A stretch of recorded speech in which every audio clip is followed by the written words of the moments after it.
Nasalin mengandung 100% air laut murni dan alami dari Laut Britani Prancis yang kaya akan mikronutrien untuk mencegah infeksi saluran pernafasan. Nasalin steril, isotonis, bebas pengawet, dan zat tambahan apapun sehingga tidak mengiritasi dan aman digunakan untuk semua usia.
Memandu jalannya sesi materi dan diskusi.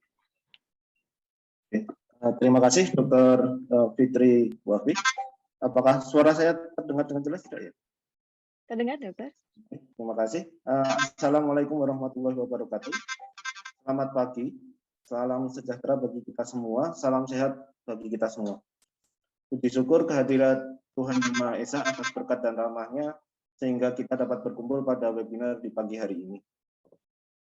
Perkenalkan, nama saya Dr. Gustavo Adianto yang akan memandu jalannya webinar pada pagi hari ini sebagai moderator. Saya ucapkan selamat pagi kepada seluruh peserta di webinar pagi hari ini. Tidak lupa juga saya ucapkan selamat bergabung kepada teman-teman sejawat, mahasiswa dan residen, tenaga kesehatan yang lainnya, terlebih kepada senior dan para guru-guru kami yang berkesempatan mengikuti webinar pada pagi hari ini. Sehat selalu untuk kita semua. Webinar pada pagi hari ini akan membahas topik yang sangat menarik dengan tema tracheostomy update yang akan diisi oleh 3 pembicara yang sudah disebutkan oleh Dr. Arif Purnanta tadi, yang merupakan ahli di bidangnya, dan beliau bertiga akan menyampaikan materi-materi berkaitan dengan perkembangan dan update terbaru tentang tracheostomy. Webinar pagi hari ini akan berlangsung selama kurang lebih 2 jam dengan alokasi waktu per materi kurang lebih sekitar 20 menit. Setelah itu akan dilanjutkan ke sesi tanya jawab menggunakan aplikasi Slido yang nanti akan di-share di kolom chat. Untuk menyingkat waktu akan saya bacakan kurikulum vitae pembicara yang pertama, yaitu Dr. Dian Paramita Wulandari, Master of Science, spesialis THTKL konsultan. Beliau lulus pendidikan S1, S2, dan pendidikan spesialis THTKL dari Universitas Gadjah Mada. Beliau juga telah menyelesaikan fellowship pediatrik otolaryngologi di National University Hospital Singapura dan pendidikan konsultan di bidang laring-faring di RSCM Fakultas Kedokteran Universitas Indonesia. Pada saat ini beliau merupakan staf pengajar di bagian ilmu kesehatan THTKL RSUP Dr. Sarjito FKKMK UGM dan merupakan anggota dari Perhatikal cabang DIY Jatbangsel serta anggota Kodi Laring-Faring Perhatikal. Dr. Dian akan menyampaikan materi tentang tracheostomy during pandemics. Untuk alokasi waktu sekitar 20 menit, dokter. Waktu dan tempat kami persilakan.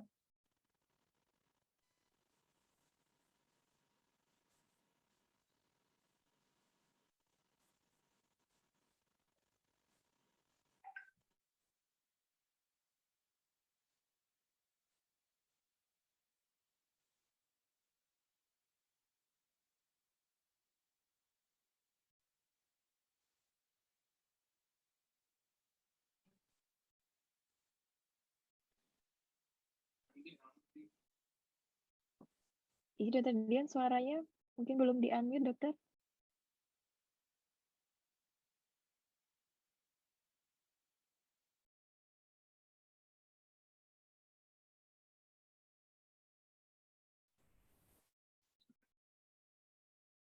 Apakah sudah? Iya, sudah terdengar, Dokter. Iya, terima kasih.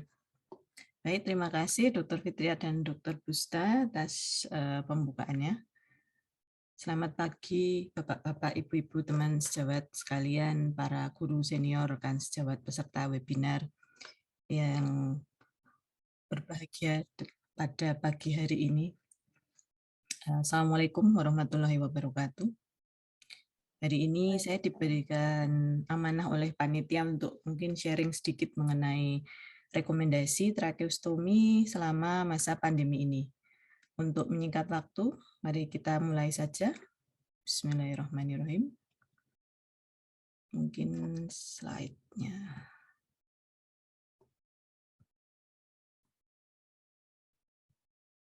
Baik, tracheostomy during pandemics ya.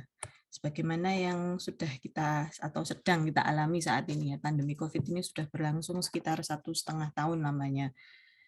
Sehingga sudah banyak perubahan, modifikasi yang spesialis THT banyak lakukan baik dalam kegiatan praktek klinik sehari-hari maupun dalam melakukan operasi.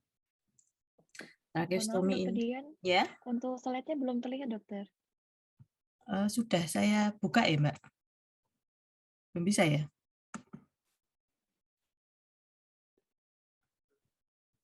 Mungkin coba diulang untuk share screen. Oke, coba sebentar ya.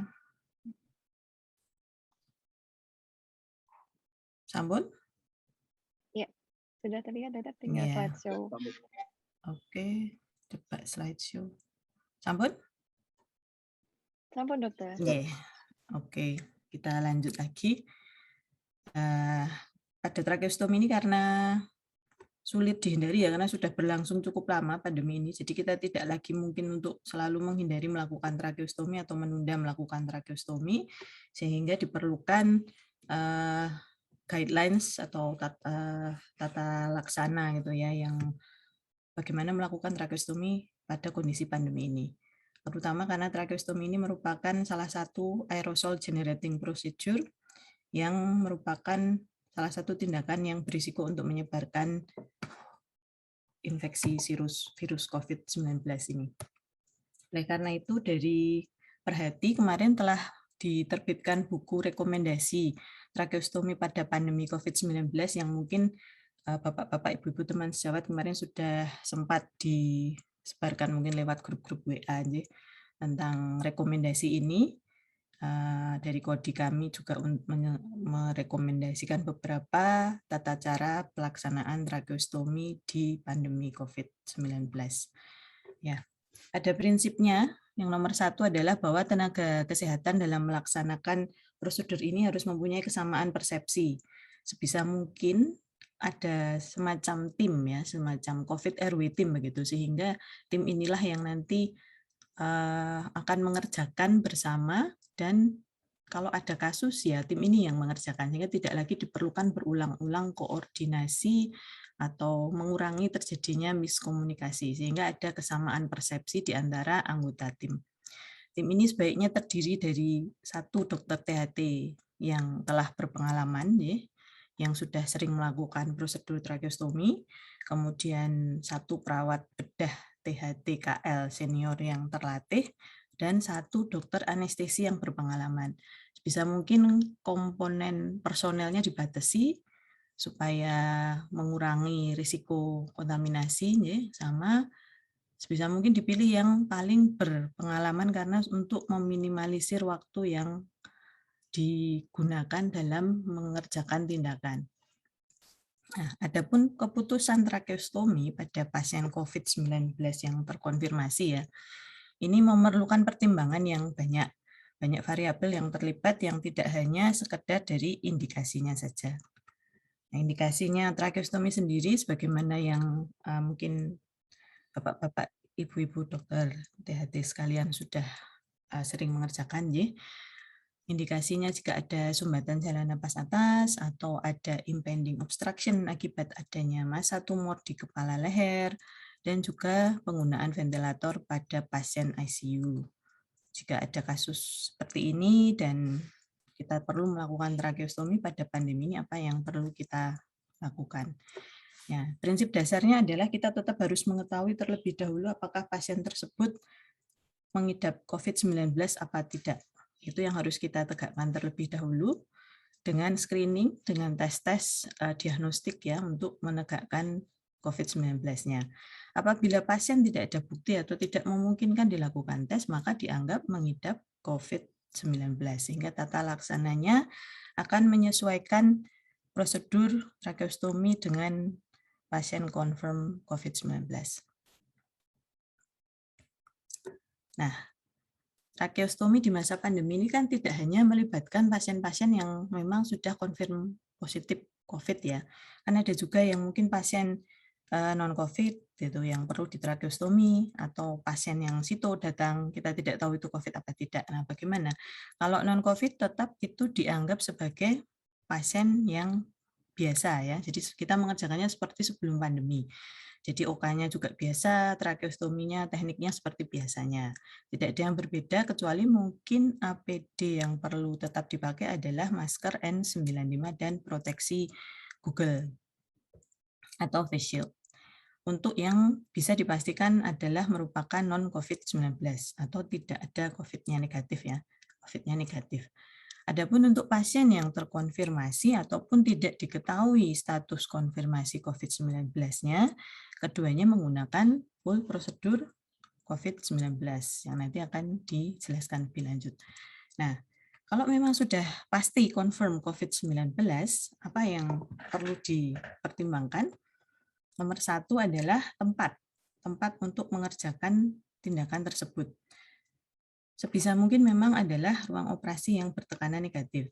Akan tetapi jika tidak ada, karena memang ini jarang ada yang memiliki ruang operasi bertekanan negatif ya, bisa digunakan ruang OK biasa yang tertutup selama prosedur.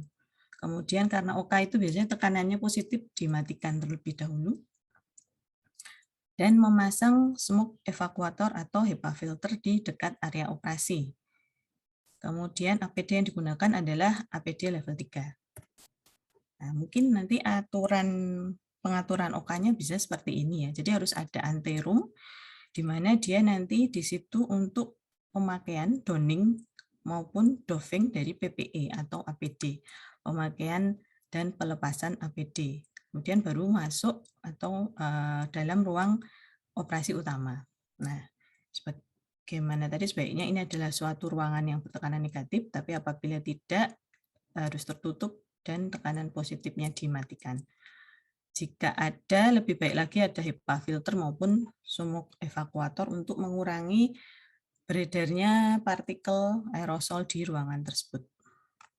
Nah, kemudian untuk APD-nya, ini mungkin juga sudah sering banyak di-share di grup-grup ya, tentang APD yang harus digunakan kalau dalam tindakan yang menghasilkan aerosol.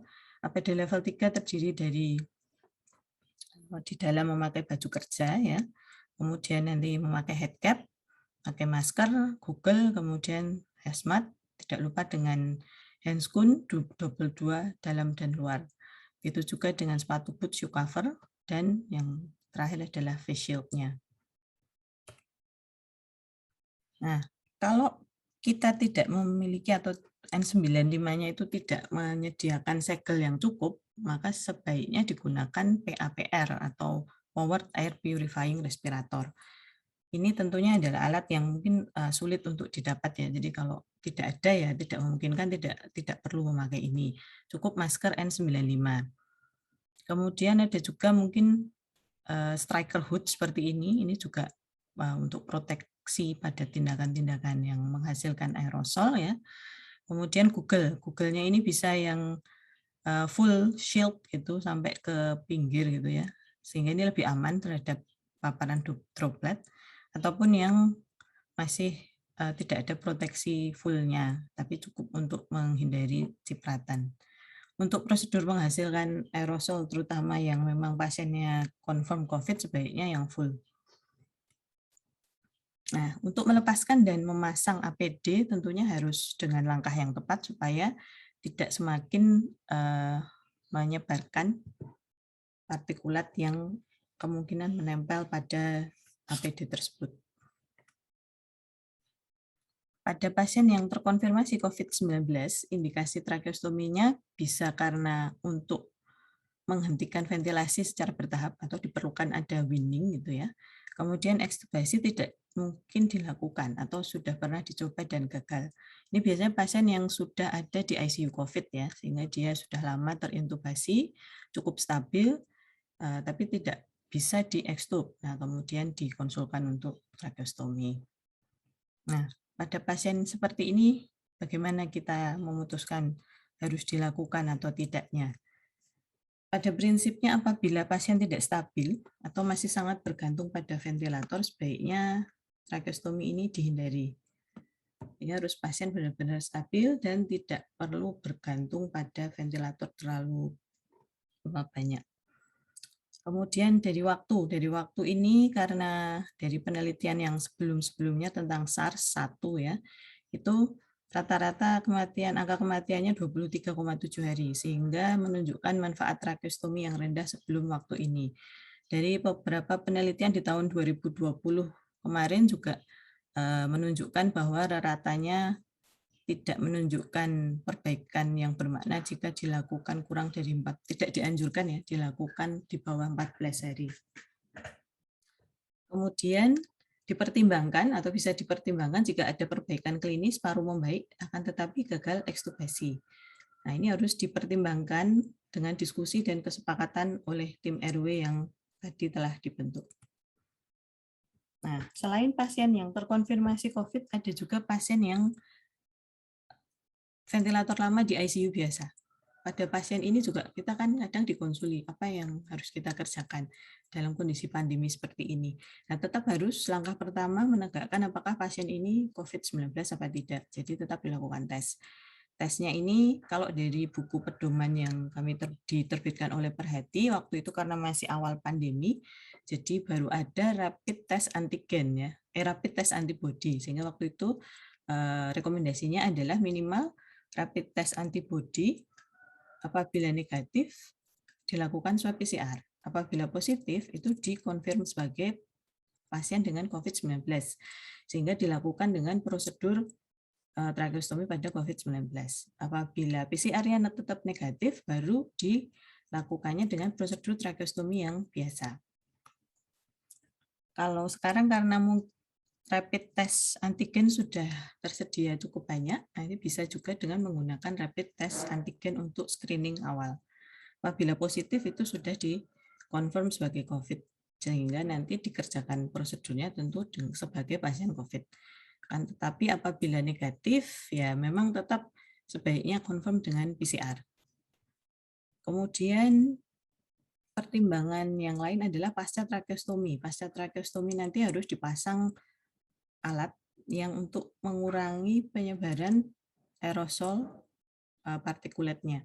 Di sini disarankan menggunakan heat moist exchanger dengan virus filter pada kanul tracheostomi untuk menghindari penularan pada pasien-pasien yang lain. Nah, sehingga pada prinsipnya rekomendasi tracheostomi pada pasien COVID-19 dengan ventilator yang lama itu tidak disarankan kurang dari 14 hari, tidak disarankan pada kondisi pasien yang tidak stabil. Kemudian lebih diutamakan apabila hasil PCR-nya sudah negatif. Ada perbaikan yang secara signifikan dan tersedia atau bisa dilakukan di ruangan tekanan yang negatif atau ICU COVID atau OK COVID atau OK biasa dengan tekanan positif dimatikan atau dan dipasang smoke evacuator dan HEPA filter. Personel yang mengerjakan harus menggunakan APD level 3 dan dikerjakan oleh personel yang sudah berpengalaman. Pertimbangan lain lagi harus menggunakan closed suction system ya. Dan tracheostomy tube-nya menggunakan tipe yang cuff non-fenestrated yang ada balon dan tidak ada lubangnya atau non-fenestrated. Kemudian jika memungkinkan atau jika memiliki alatnya pada saat mengerjakan tracheostomy bisa juga menggunakan drips khusus atau sheet tambahan untuk menghindari paparan droplet dari aerosol itu. Kemudian membatasi personel di dalam ruangan. Nah, ini beberapa penelitian yang sudah dilakukan di beberapa center di Amerika. Ini menunjukkan bahwa ternyata memang tidak dianjurkan kurang dari 14 hari kalau pada pasien dengan ventilasi lama. Kemudian bisa dikerjakan di ICU COVID atau ruang negatif pressure atau ruang operasi dengan negatif pressure. Ya, ini semua dimungkinkan. Kemudian untuk APD-nya yang minimal adalah N95 atau PAPR. Untuk apakah PDT atau open, ini dari beberapa penelitian yang dilakukan ini menunjukkan tidak masalah atau tidak banyak perbedaan yang bermakna di sini ya. Ada yang manapun tidak masalah, ini ada 4 penelitian. Kemudian ada yang open lebih dipilih, itu ada 2. Yang PDT lebih dipilih ada 1. Ya, ini adalah salah satu contoh aerosol reduction cover yang bisa digunakan untuk mengurangi percikan atau droplet yang mungkin nanti keluar saat kita melakukan insisi pada trakea ya. Di sini dimodifikasi menggunakan plastik cover untuk instrumen yang lain sebetulnya, misalnya untuk cover C-arm atau untuk cover bor, untuk cover mikroskop gitu ya. Ini karena memang tidak ada cover khusus pada masa COVID kan ini sebelum ini, jadi ini modifikasi. Kemudian ada juga yang menggunakan kaca seperti ini untuk mengurangi percikan ya. Teman sejawat anestesi juga beberapa menggunakan cover yang mirip seperti ini untuk melakukan intubasi. Nah, kemudian kita beralih pada tracheostomi pada kasus emergensi atau obstruksi jalan napas atas. Kalau pada kondisi sebelum COVID kan ya biasa gitu ya, kita kalau ada pasien situ itu dengan suspek dengan upper airway obstruction gitu kita lakukan tracheostomi sito di UGD. Nah, kalau pada pandemi COVID kita tidak tahu pasien ini COVID apa tidak. Apa yang harus kita lakukan? Tentunya tetap diperlakukan sebagai pasien COVID positif kalau kita tidak mungkin melakukan tes sebelumnya. Gitu. Karena kita tidak tahu, ya kita anggap ini COVID, sehingga dikerjakannya di OK COVID. Kalau di Sarjito kebetulan OK COVID-nya memang ada di OK IGD, jadi kalau memang ada pasien sito yang tidak memungkinkan menunggu hasil screening COVID-nya, dikerjakannya di OK COVID tersebut dengan APD level 3. Kemudian tadi jika memiliki cover ya lebih baik dipakai. Izin dokter, Oke, ya. satu tinggal 3 menit lagi dokter. Oh ya, terima kasih. Ini nanti mungkin akan dibahas oleh Dr. Oke ya, yang pada masa tumor.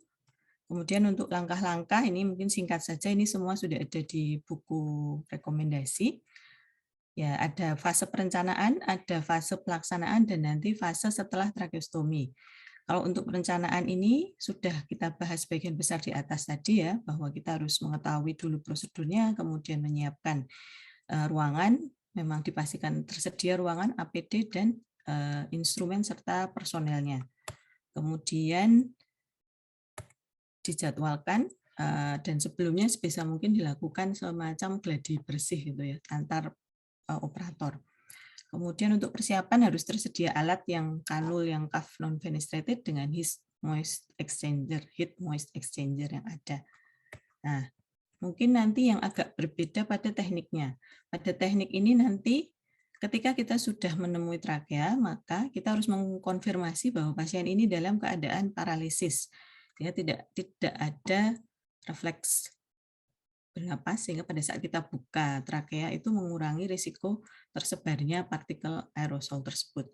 Kemudian kita harus menginformasikan pada anestesi bahwa kita sudah akan mengakses trakea sehingga dia bisa menghentikan ventilasi untuk sementara. Matikan aliran udara sehingga dan menjepit ET ya. Sehingga nanti pada saat trakea dibuka itu tidak ada aliran udara untuk mengurangi tersebarnya partikel infeksius. Baru kemudian kita akses trakea di insisi, masukkan kanul seperti biasa dan dikembangkan. Dikembangkan dan dipasang HME. Baru kemudian kepala diposisikan seperti biasa, dipastikan tidak tersumbat, baru oksigenasi kembali. Sebaiknya diamankan dengan jahitan kulit supaya tidak terjadi displace, karena kita pasien ini kan kemungkinan besar diletakkan di bangsal isolasi yang pengawasannya tidak bisa terlalu sering, sehingga sebaiknya fiksasinya harus sangat erat gitu ya. Nah, kemudian pascanya diberikan tadi HME, hindari oksigen yang humidifikasi. Kalau perlu suction gunakan closed suction. Selama pasien ini belum negatif, cuff tidak boleh dikempiskan. Itu. Perawatan seperti biasa tetap menggunakan APD yang tepat. Apabila memerlukan oksigen tambahan bisa digunakan trache mask, ya nanti akan ada gambarnya. Kemudian untuk mengganti kanul yang biasanya mungkin bisa 1 bulan atau 3 bulan, ini sebaiknya ditunda sampai tes COVID-nya negatif. Ini nanti mungkin juga dibahas oleh Dr. Oke. Nah, ini beberapa alat yang tadi telah kita sebutkan ya. Jadi kanulnya sebaiknya menggunakan kanul yang ada cuff-nya dan non-fenestrated, tidak berlubang. Pada pasien yang menginginkan untuk bisa bicara kan kadang kita memilih yang fenestrated. Nah, ini pada pasien COVID tidak boleh dipakai yang seperti itu. Kemudian trache mask tadi bisa seperti ini, dan HME yang dipasang di depan kanul ini nanti seperti ini. Closed suction yang digunakan ya sehingga mengurangi risiko tersebarnya aerosol. Ada juga yang kita sebut dengan hidrotrach ini ya, yang lebih mudah untuk dicari daripada HME ketersediaannya, akan tetapi ini filternya tidak sebaik yang tadi. Oke, terima kasih, mungkin itu yang bisa kami sampaikan. Kami serahkan kembali kepada moderator. Assalamualaikum warahmatullahi wabarakatuh. Waalaikumsalam warahmatullahi wabarakatuh.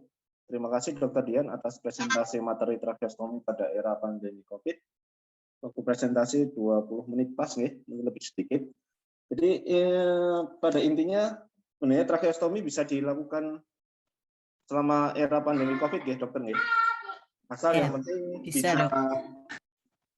yang penting harus kita pastikan dulu apakah ini ada infeksi COVID positif atau tidak, seperti itu.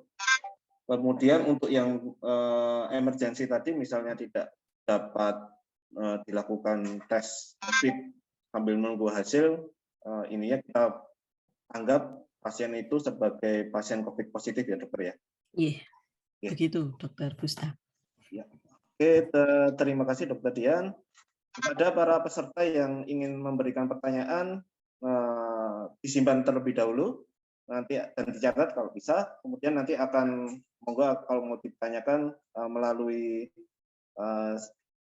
kolom chat yang nanti akan di share di kolom chat tersebut. Kemudian untuk materi selanjutnya berjudul Tracheostomy in Head and Neck Surgery yang akan dibawakan oleh Dr. Oka Qadarullah, spesialis THTKL konsultan. Akan saya bacakan kurikulum vitae beliau.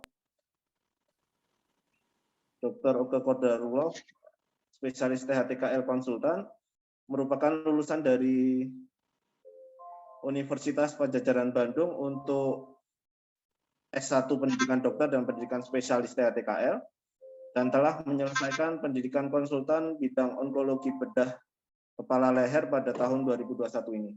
Status beliau saat ini merupakan staf di Rumah Sakit PKU Muhammadiyah Gombong dan staf pengajar di Fakultas Kedokteran Universitas Muhammadiyah Purwokerto. Untuk waktu dan tempat kami persilakan dokter untuk alokasi waktu sama sekitar 20 menit. Monggo. Baik, terima kasih.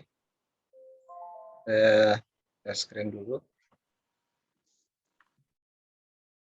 Apakah suara saya terdengar jelas? Dengar dokter? Ya. Slide-nya sudah muncul ya, dokter? Sambut. Baik. Bismillahirrahmanirrahim. Assalamualaikum warahmatullahi wabarakatuh. Kami ucapkan terima kasih kepada THTKL Jepang DIY Jateng Selatan, juga Departemen THTKL FKK MKUGM yang sudah memberikan kesempatan kepada kami untuk sharing sedikit informasi terkait dengan tracheostomy pada kanker kepala leher. Tak lupa kami sampaikan selamat pagi, salam sejahtera kepada seluruh guru besar, para senior, teman sejawat, adik-adik mahasiswa, juga residen dan peserta webinar yang tidak bisa kami sebutkan satu-satu. Semoga kita semua selalu dalam kondisi sehat dalam situasi pandemi ini. Mungkin tadi Dr. Dian sudah begitu banyak menyampaikan rekomendasi tata laksana tindakan tracheostomy di masa pandemi yang sebetulnya mungkin di rekomendasi di bidang onkologi tidak terlalu detail, namun sudah cukup banyak dibahas oleh Dr. Dian. Maka mungkin di sini kami coba mereview kembali kepada teman sejawat juga para peserta yang lain sebagai pengingat ya. Di dalam presentasi ini kita akan membahas tentang pendahuluan, anatomi, pilihan emergensi tracheostomy atau elektif, dan pertimbangan-pertimbangan khusus di kanker head and neck. Dan yang penting menurut saya karena semua penyakit pola pikir kuratif mungkin terlalu menguras sumber daya ya, sedangkan pola pikir promotif dan preventif itu lebih utama. Seperti di musim pandemi 5M lebih penting daripada kuratif tentunya. Baik, sebagai pendahuluan latar belakang masalahnya memang kanker kepala leher ini memang bisa merupakan suatu tantangan sendiri ya dalam penanganan tata laksana jalan nafasnya. Sehingga penting perencanaan dalam penilaian dan tindakan berikutnya. Masalahnya biasanya memang karena ada kelainan gangguan anatomi normal akibat efek massa atau gangguan fisiologi karena adanya trismus misalkan, hingga sulit mengakses jalan nafas pasien. Ada pula pertimbangan lain akibat tindakan pembedahan sebelumnya atau tindakan radioterapi yang bisa mempersulit akses tata kelola jalan nafas. Dan perlu juga diingat bahwa tindakan pembedahan daerah kepala leher, khususnya kanker kepala leher, juga merupakan prosedur yang cukup panjang dan juga ekstensif, sehingga mungkin pasca operasi bisa menimbulkan ancaman jalan nafas. Menurut AJCC edisi 8, bahwa saya review kembali, tumor kepala dan leher terdiri atas tumor bibir dan vakum oris, lalu kelenjar air liur mayor, nasofaring, orofaring, hipofaring, rongga hidung dan sinus paranasal, laring, serta KGB leher, dan mukosal melanoma kepala leher dengan serta SCC kulit pada kepala dan leher, dan tentu adalah tiroid. Seperti dalam gambar bahwa terlihat airway pasien di daerah kepala dan leher tentu sangat berkaitan dengan tumor-tumor ini apabila timbul massa di daerah jalan nafas dan akan berdampak. Sedikit mengulas tentang epidemiologi bahwa kasus head and neck terus-menerus meningkat dari tahun ke tahun, seperti yang dirilis oleh Globoken tahun 2018 dan tahun 2020, bahwa kasus baru terus meningkat. Juga angka kematiannya pun meningkat. Sehingga tentu masalah ini adalah masalah global, di mana hampir 600.000 kasus baru per tahun dengan setengahnya berujung pada kematian. Dan sudah diprediksi sebelumnya bahwa di tahun 2030 tentu insidensi dan angka kematian pun akan terus bertambah. Rata-rata pasien adalah seorang laki-laki dengan usia rata dekade 6, sudah menikah dengan tingkat pendidikan yang berpengaruh, ada sebagian bahkan menyebutkan pendidikan tinggi, dengan faktor kebiasaan merokok, alkohol, serta mengkonsumsi makanan lokal, misalkan di daerah kita mungkin ikan asin, juga sebagai faktor risiko. Dan hampir setengahnya, lebih dari 60% pasien sudah terdiagnosis di stadium 3 dan 4. Tentu ini sudah lanjut ya. Dan juga staging dari ukuran serta KGB tentu ada hubungan dengan angka rekurensi, dan ini akan memperburuk prognosis pasien. Dan juga literatur menyebutkan bahwa penyebab utama kematian pasien dengan kanker kepala leher adalah obstruksi jalan nafas. Hampir 70% pasien dengan kanker kepala leher membutuhkan antisipasi tindakan jalan nafas, di mana kebanyakan pasien dibantu dengan trakeostomi karena masalah obstruksi yang sudah Dr. Dian sampaikan, dan setengahnya merupakan akibat obstruksi tumor. 2/3-nya adalah kanker. Ini juga sedikit mengulas tentang farmakanatominya. Ini bahwa kita harus ingat secara inspeksi pemeriksaan fisik palpasi, kita harus memastikan struktur anatomi yang penting.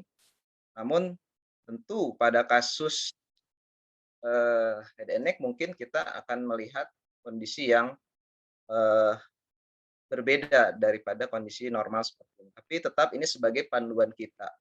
Jangan lupakan daerah kartilago tiroid yang cukup besar, lalu di bawahnya langsung kita bisa meraba krikoid, dan di situ juga ada membran krikotiroid yang mungkin bisa menjadi tindakan sementara dalam penata laksanaan obstruksi jalan nafas yang nanti akan dilanjutkan dengan prosedur definitif di daerah trachea.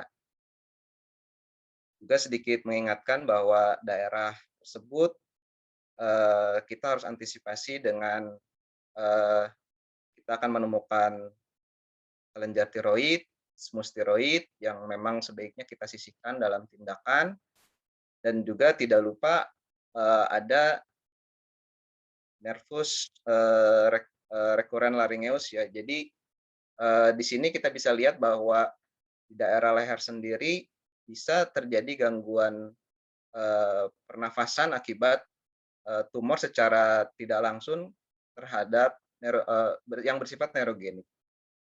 Dan jangan lupakan juga bahwa KGB leher sangat banyak di sepanjang jalan nafas.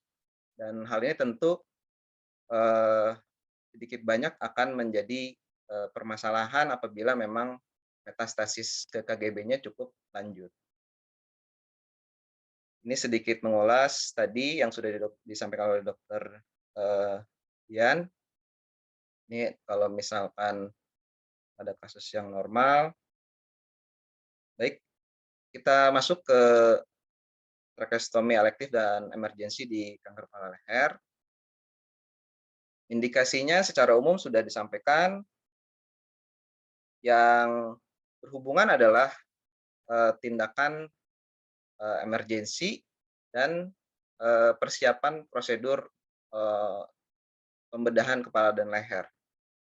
Yang umumnya memang yang umumnya terbanyak akibat obstruksi jalan nafas secara mekanik, baik itu langsung maupun tidak langsung oleh tumor di daerah kepala leher. Secara konsep, sekali lagi kita coba ulang bahwa jalan nafas bagian atas ini nanti akan terisi atau akan tumbuh suatu tumor yang akan mengganggu jalan nafas. Bisa di daerah atas, daerah kafum nasi, nasofaring, orofaring, hipofaring, oral cavity, laring, seperti itu.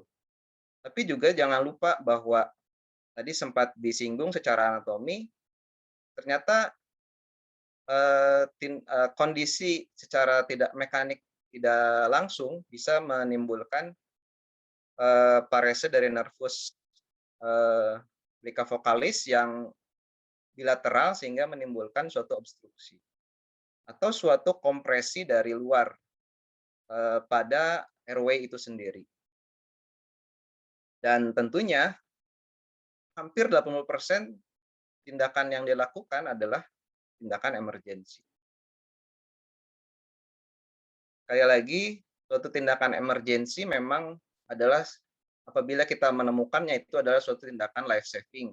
Meskipun prosedur yang akan kita lakukan memang akan beresiko baik diri kita maupun juga pada pasien. Namun tetap seperti Dr. Dian sampaikan bahwa rekomendasi sudah menyampaikan untuk keselamatan yang utama.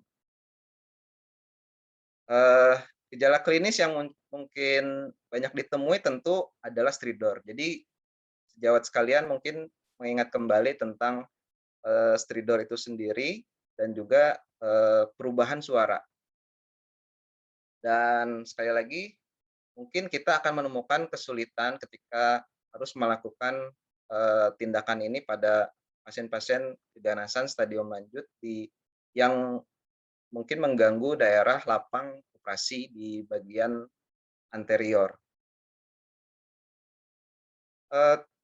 Seperti sudah disebutkan, umumnya adalah kasus keganasan dan kebanyakan merupakan kanker laring, sehingga perhati mengeluarkan panduan terkait tracheostomi ini pada pasien-pasien yang berhubungan dengan pasca operasi kanker laring. Namun juga jangan lupa bisa saja tindakan tracheostomi emergensi ini dilakukan ketika ada komplikasi pasca tindakan yang tidak terantisipasi sebelumnya.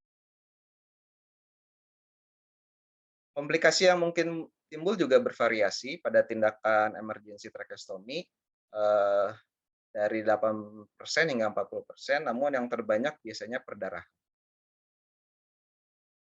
Baik, bagaimana kita mengantisipasi atau memanage gangguan ancaman jalan nafas akibat massa secara tindakan emergensi? Tentu sekali lagi gejala klinis baik itu anamnesis maupun pemeriksaan fisik penting untuk kita cermati Jangan menunggu sampai desaturasi atau gangguan dari analisis gas darah dan lain-lain, tetap kita berpegang pada kondisi klinis pasien. Di sini radiologi ataupun pemeriksaan penunjang yang lain mungkin bisa membantu kita dalam mengevaluasi. Gejala suara serak merupakan gejala awal dari CA laring daerah glotis, namun mungkin dia merupakan gejala lanjut dari daerah supra dan subglotis. Dan ketika sudah ada stridor, umumnya inspirator, tentu ini menjadi perhatian. Tapi bukan berarti tidak bisa ekspirator ataupun bifasik. Intinya ketika ada stridor kita perlu mengantisipasi. Dan masalah gangguan menelan, barangkali itu ada kondisi kelainan di daerah faring. Seperti Dokter Dian sampaikan tadi bahwa tindakan sedasi dan paralisis dari obat-obatan ini sebenarnya tidak dianjurkan ya pada masa sebelum pandemi, karena kita berusaha sebaik mungkin agar respirasi spontan itu tidak hilang akibat obat-obatan ini. Bahkan bagian menyebutkan dengan dosis yang minimal pun mungkin bisa beresiko pasien yang sudah mengalami obstruksi dan kecapean begitu karena obstruksinya sehingga timbul apne. Jadi tetap kita perlu bekerja sama dengan sejawat anestesi untuk tadi rekomendasi meminimalisir ekspulsi dari aerosol pasca trakea dibuka dengan pemberian obat-obatan yang tadi disampaikan oleh Dr. Dian. Manfaatkan waktu sebaik mungkin untuk melihat lebih jelas permasalahan yang dihadapi jika memungkinkan, dengan visualisasi yang mungkin akan membantu kita dalam penanganan lebih lanjut. Tadi saya sempat sampaikan bahwa radiologi atau imaging tentu akan membantu dari selain sebagai salah satu alternatif pengganti dari pemeriksaan langsung yang aerosol generating procedure tentu. Tapi di saat yang bersamaan kita coba untuk membuat pasien lebih nyaman, menunda rasa memperbaiki gejala pasien sudah harus dilakukan sedini mungkin, seperti memposisikan pasien, lalu juga observasi yang ketat, ya, pemberian oksigenasi, dan mungkin jika tidak ada kontraindikasi, sebagian literatur menyebutkan pemberian steroid. Dokter Oka, mohon maaf, waktu 5 menit lagi nih dokter. Oke. Jadi waktunya cepat banget ya. Jadi pada saat emergensi tentu yang dipikirkan adalah tindakan tracheostomy ya pada sejawat kita, dan ini membutuhkan kerjasama tim juga sarana dan prasarana yang sudah disampaikan oleh Dr. Dian barusan. Kemudian pada tindakan elektif mungkin ini lebih jarang kasusnya, tapi tidak menutup kemungkinan meskipun sekarang di musim pandemik tindakan elektif sudah dikurangi, kita mungkin akan bertemu dan dimintai tolong untuk penata laksanaannya. Yang ingin saya tekankan tentu tetap selain persiapan COVID-19-nya, kita juga meregulasi masalah-masalah komorbid lain.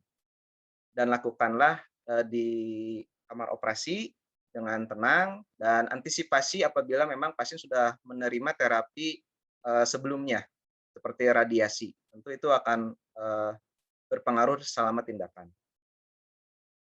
Sekali lagi bahwa tindakan tracheostomy ini yang penting untuk elektif, prosedur, meskipun banyak komplikasi dan morbiditasnya, tapi tetap bervariasi. Maka ini ada beberapa skor yang mungkin bisa diadaptasi, mungkin di bagian THT, apabila memang kurang dari 4, dia cukup diintubasi, lebih dari 4 mungkin perlu tracheostomy.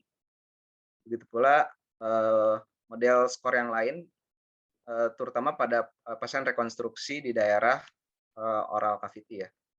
Nah, ini yang ingin kami sampaikan. Pertama, untuk di kanker laring sendiri, sekali lagi pasien sudah datang dalam stadium lanjut seperti penelitian Dr. Agus dan Dr. Sari, dan tentu ini akan bergejala pada obstruksi nafas, dan tracheostomi tetap menjadi langkah yang paling mudah, namun tetap teman-teman memikirkan tentang adanya masalah stoma atau peristoma recurrent.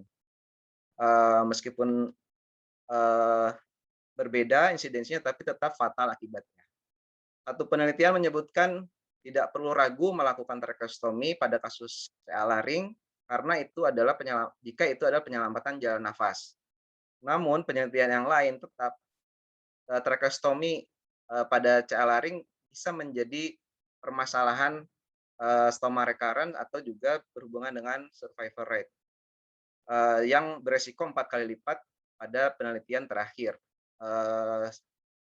Kemudian ini hanya sebagai justifikasi mengapa bisa terjadi stoma recurrent pada tracheostomy. Intinya adalah kita khawatir apabila ada bagian dari tumor yang menempel ketika melakukan tindakan dan terjadi ruda paksa di daerah sekitar tumor mengenai bagian dari tracheostomy itu sendiri. Dan tindakan tersebut bisa menimbulkan inflamasi dan fibrosis yang nanti pada tindakan utama sulit untuk dilakukan eksisi daerah tersebut. Ini juga ada pertimbangan apakah letak tinggi atau letak rendah, namun dari sekian literatur disampaikan memang letak tinggi lebih dianjurkan. Dan sekali lagi ada jeda antara tracheostomy dan tindakan utama itu beresiko terjadinya seeding dari kanker itu sendiri. Pada kasus tiroid atau KGB yang besar bisa timbul kompresi dari luar, deviasi dari airway, invasi ke trakea, tracheomalacia ataupun tadi terkait dengan gangguan neurogenik. Dan waspadailah tiroid yang bersifat anaplastik karena ini sangat cepat pertumbuhannya. Dan mungkin apabila dilakukan tindakan paliatif, tracheostomy profilaksis menjadi pilihan. Juga tumor-tumor hipofaring, ini mungkin dia sifatnya lambat dan ketika sudah besar bersifat progresif menghambat jalan nafas. Untuk orofaring, jangan sampai manipulasi daerah sekitar tumor akan menimbulkan obstruksi komplit akibat pembengkakan ataupun perdarahan. Ini perlu diperhatikan oleh kita bersama. Baik, ini contohnya. Begitu pula pasien yang menjalani kemoradiasi, mungkin tidak menutup kemungkinan sejawat radio-onkologi ataupun hemato-onko meminta kita melakukan tindakan tracheostomy karena ada resiko sumbatan jalan nafas. Mungkin itu. Dan ini beberapa justifikasi mengapa awareness itu penting, karena di negara maju pun bahwa pengetahuan masih kurang. 3 tahun kemudian juga public awareness masih kurang. 5 tahun kemudian juga public awareness masih kurang. Ini memang studi yang bisa diperdebatkan ya. Namun pada intinya karena di sini peserta juga ada dari mahasiswa juga teman-teman yang lain, ini menjadi penting. Sekali lagi pola pikir kuratif mungkin akan sangat memakan sumber daya, sedangkan promotif dan preventif ini menjadi. Dan ini beberapa gejala yang mungkin diperhatikan apabila ada anomali-anomali yang bertahan 3-4 minggu menetap. Tentu ini harus segera dirujuk, dan jangan lupakan gangguan telinga juga bisa menjadi gejala awal dari suatu keganasan head and neck, dan ini kalau udah ada stridor sebaiknya dipertimbangkan untuk dirujuk. Ini adalah Hari Head and Neck Cancer Sedunia yang sebaiknya setahun sekali kita lakukan kampanyekan untuk promotif dan preventif. Itu saja, terima kasih. Mohon maaf kalau kelamaan. Assalamualaikum warahmatullahi wabarakatuh. Waalaikumsalam warahmatullahi wabarakatuh. Waalaikumsalam warahmatullahi wabarakatuh. Terima kasih Dr. Oko untuk paparan materinya, karena sangat menarik. Jadi agak sayang tadi mau saya cut di 20 menit, agak lebih sedikit nggak apa-apa. Untuk materi yang ketiga, langsung saja akan dibawakan oleh Dr. Arin Dwi Iswarini, spesialis THTKL, Magister Kesehatan, berjudul Tracheostomy Care, dengan kurikulum vitae beliau sebagai berikut. Dr. Arin Dwi Iswarini, spesialis THTKL, MKes, merupakan lulusan dari FKKMK UGM, baik untuk pendidikan S1, S2, dan pendidikan spesialis THTKL. Beliau saat ini merupakan Ketua Komite Medik Rumah Sakit Bethesda Yogyakarta. Selain itu, beliau juga merupakan Kepala Bagian THTKL Fakultas Kedokteran Universitas Kristen Duta Wacana Yogyakarta. Untuk waktu dan tempat, saya persilakan dokter untuk alokasi waktu sama sekitar 20 menit. Baik, selamat pagi, salam sejahtera untuk senior, guru-guru sekalian yang sudah mengikuti webinar kali ini. Juga untuk panitia, saya mengucapkan terima kasih. Saya mulai screen share ya.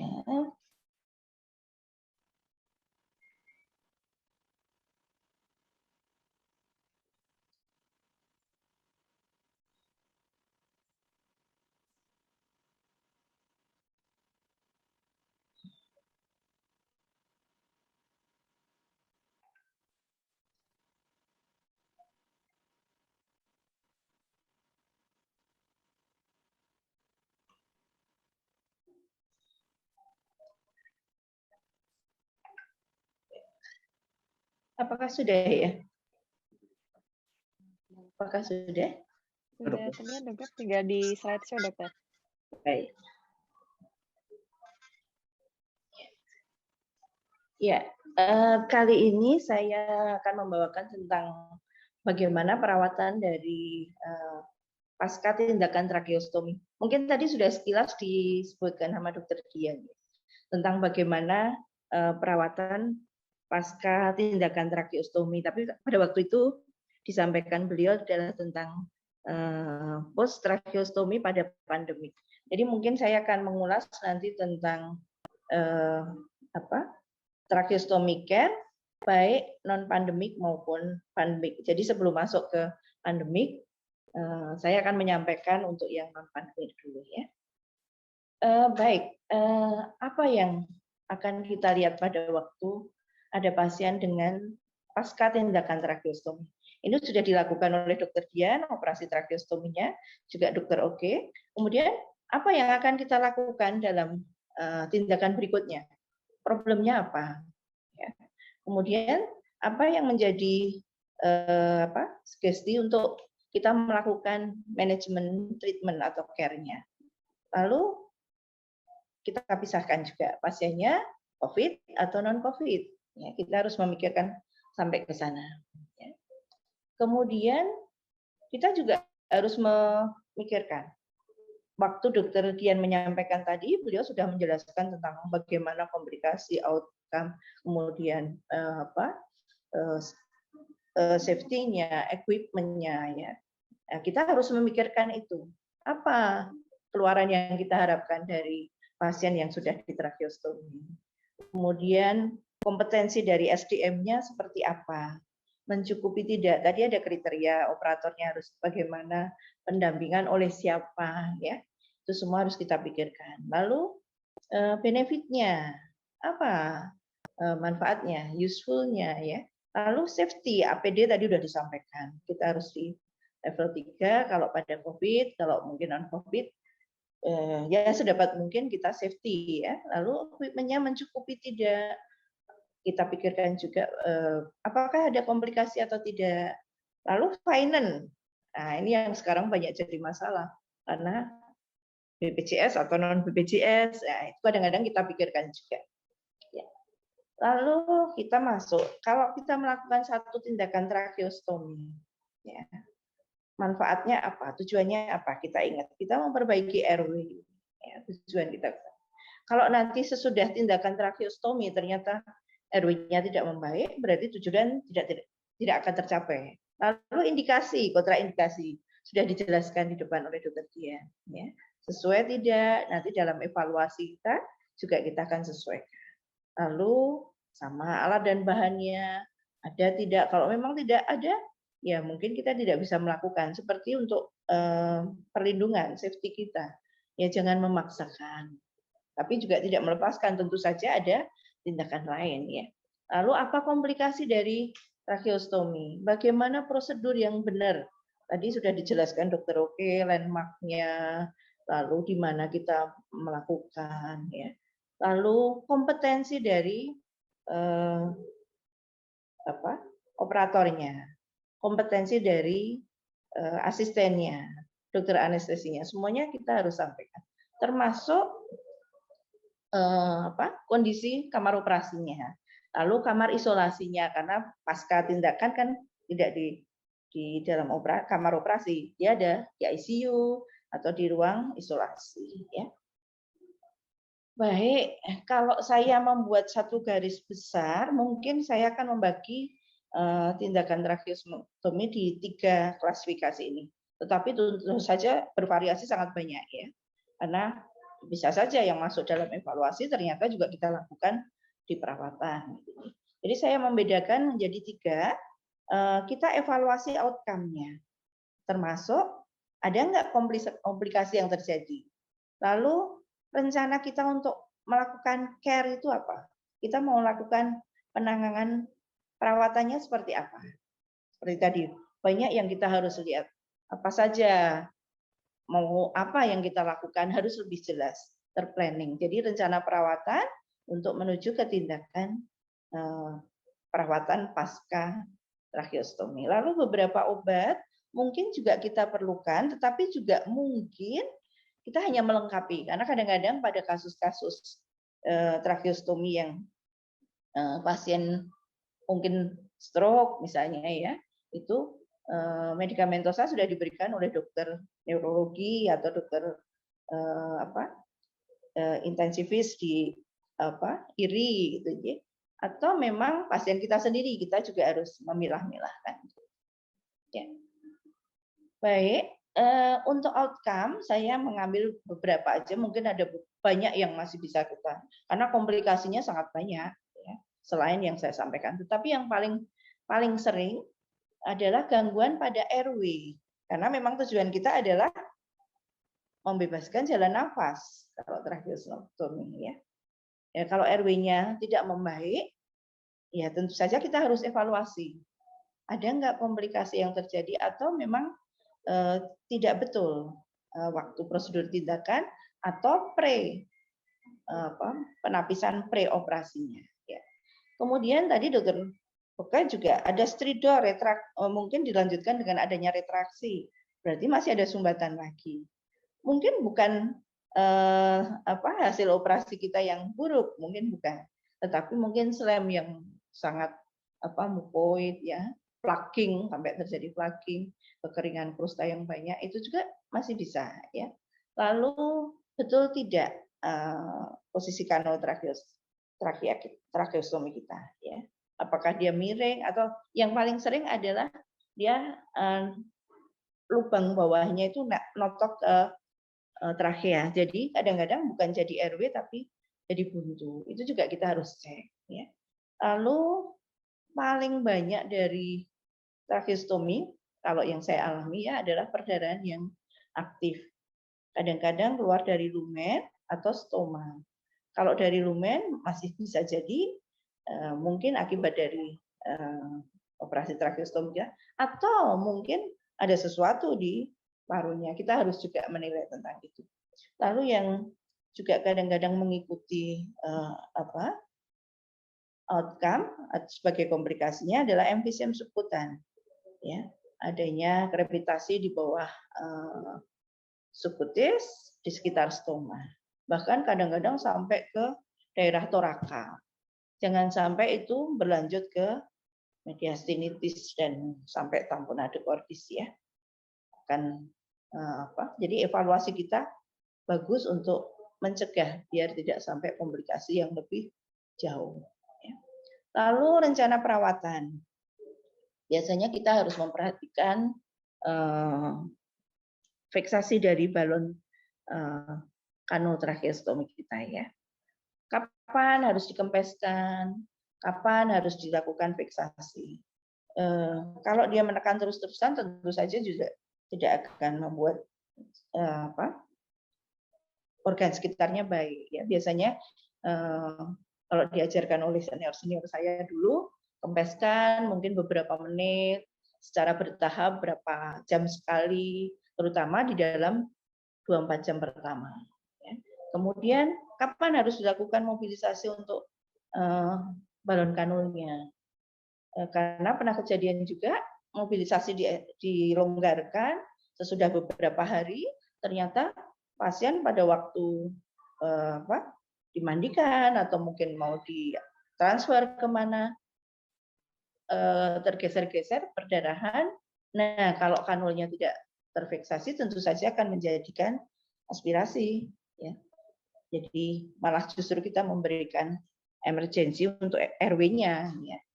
Itu kita juga harus perhatikan. Kemudian komplikasi tadi sudah disampaikan. Paling sering adalah perdarahan, tapi kita harus menilai apakah di sekitar stoma yang terjadi, dan kita mengingat waktu tindakan tracheostomi, waktu itu yang paling banyak bleeding di mana? Kadang-kadang hanya difus di kulit-kulit.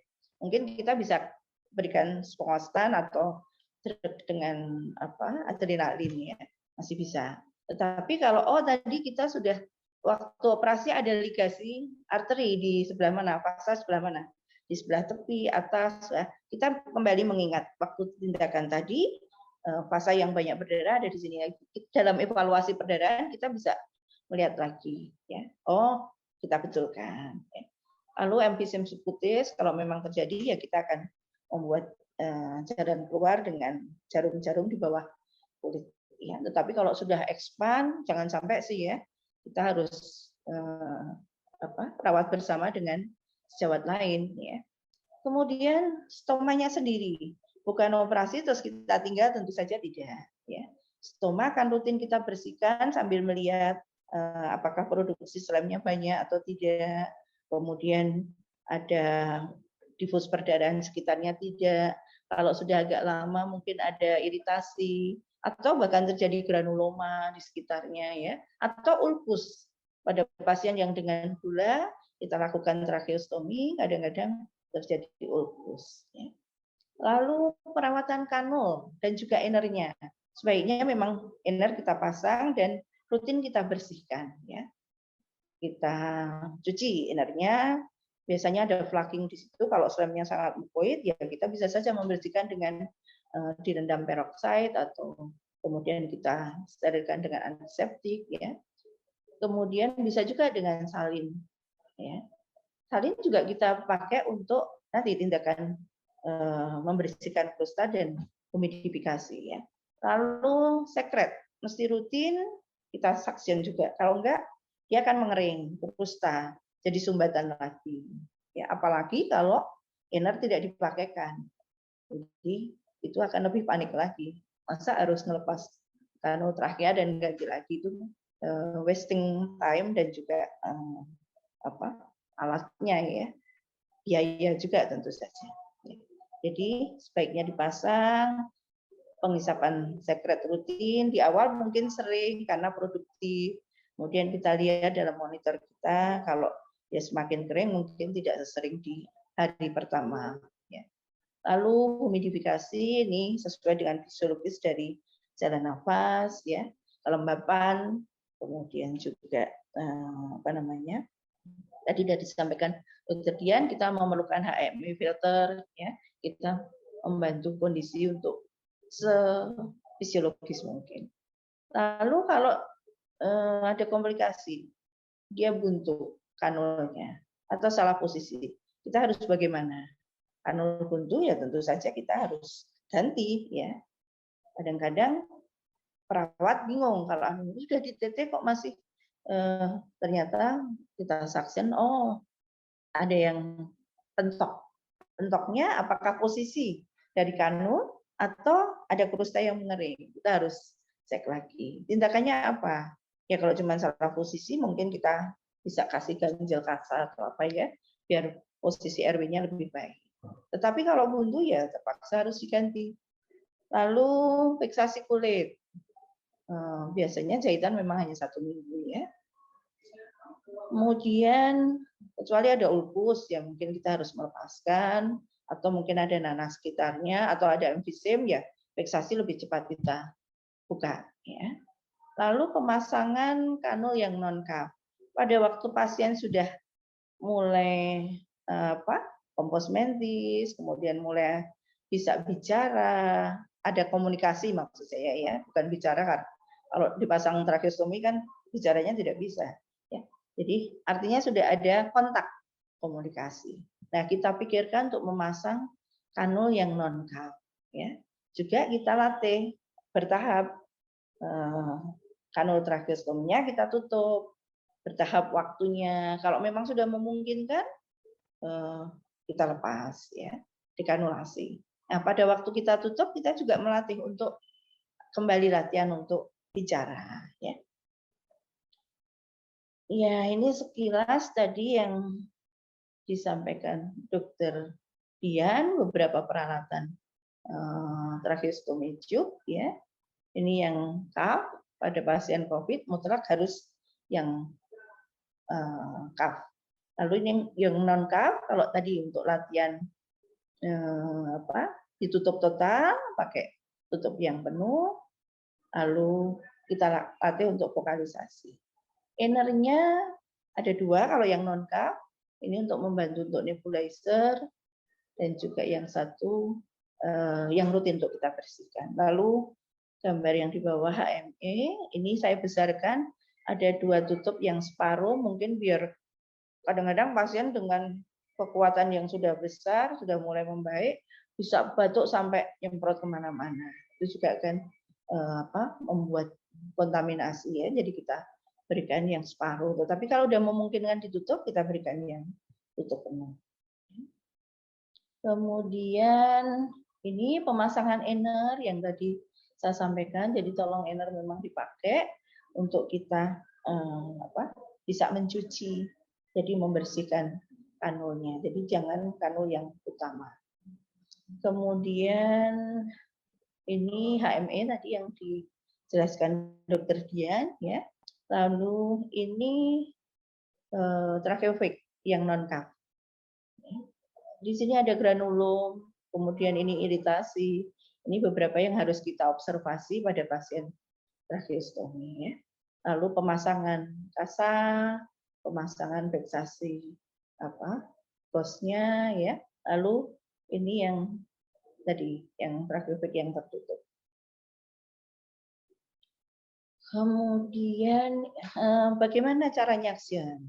Ya, itu pun juga kita harus ajarkan kepada perawat. Jangan sembarang saksin belum siap ya. Jadi pada waktu kita nyaksian, tangan satunya memegang ujung saksin, tangan satunya pada penutupnya. Ya, jadi tidak banyak. Lalu kedalamannya juga kita harus ukur. Ya.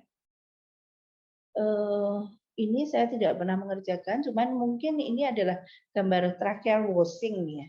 Oh, dulu ada bronchial washing, tapi mulai ditinggalkan kalau nggak salah.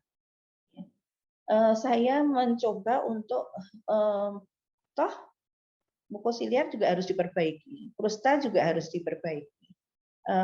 Larutan salin sangat bagus untuk mencuci. Mungkin dulu yang dilakukan dengan spet ini beberapa cc, siap dengan kanul suction, dilakukan untuk pembersihan. Tapi sekarang saya memikirkan ada beberapa nasal spray yang isinya mungkin isotonis, larutan yang isotonis, bahkan ada yang ada moisturizer-nya, yang mungkin bisa kita kerjakan. Jadi saya beberapa kali mencoba, tetapi ini pasien yang sudah dengan refleks baik untuk membatukkannya. Jadi kita siap dengan kanul suction, lalu kita siapkan untuk semprotnya. Saya contohkan sedikit mungkin seperti ini ya.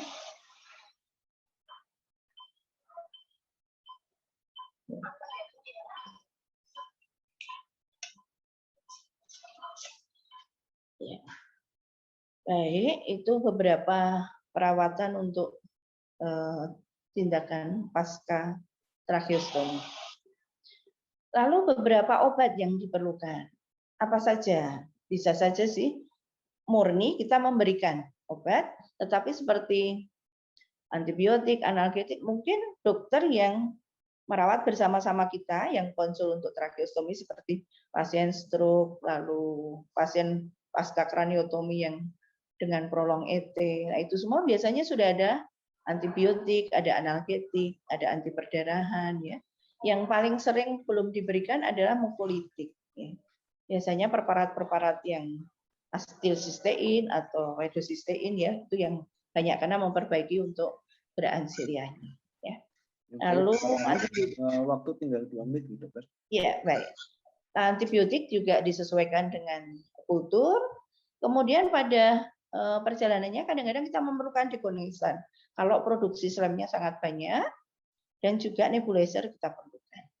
Nah, sekarang apa yang kita kerjakan pada tindakan tracheostomi pada saat pandemi, pada saat pasien COVID? Mungkin sudah disampaikan Dr. Dian. Saya nanti akan sedikit saja mengulang saja ya. Jadi saya akan memakai panduan dari Perhati KL yang sudah disampaikan Dr. Dian juga tadi ya.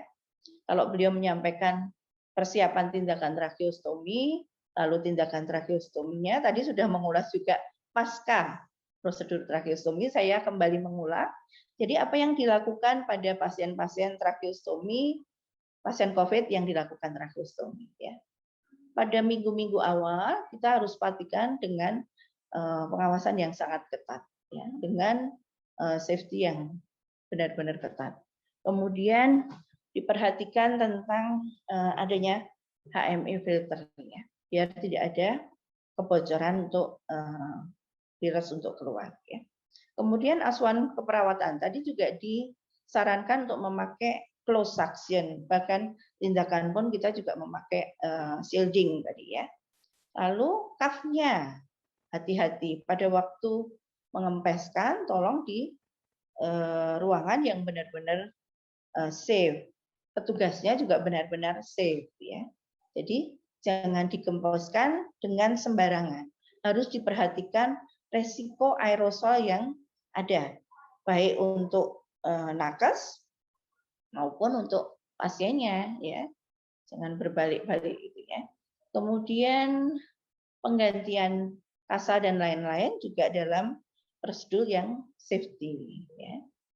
Lalu kapan penggantian kanul pertama? Tadi Dr. Dian menyampaikan kalau bisa memang kita tunda sampai beberapa hari. Kalau biasanya 7 hari pertama kita ganti, ini mungkin bisa sampai 30 hari kalau nggak salah dari rekomendasi tadi ya. Juga kalau bisa dipastikan memang PCR-nya negatif ya. Lalu perawatan pasca ICU ya. Juga hati-hati kanul yang non penetratif ya, penggantiannya ya. Kemudian kalau memang bisa pada waktu dilakukan dekanulasi juga pasien sudahlah kondisi aman negatif ya. Tentu saja pada waktu latihan vokalisasi kita juga melatih vokalisasi dan speech terapi oleh teman kita rehab medik ya. Lalu perawatan kanul hampir sama, hanya memang di sini kita perhatikan untuk safety kita. Lalu kalau bisa suction juga dengan close suction. Kemudian ada HME filternya, waktu melakukan humidifikasinya. Lalu simple face mask tadi yang disampaikan, trachea mask ya. Lalu resiko aerosol tetap kita perhatikan karena yang paling berbahaya adalah itu. Lalu penggantian kanul seperti tadi, kalau bisa dipastikan sudah negatif dan tidak harus di minggu pertama. Bisa kita lakukan ditunda 30 hari berikutnya.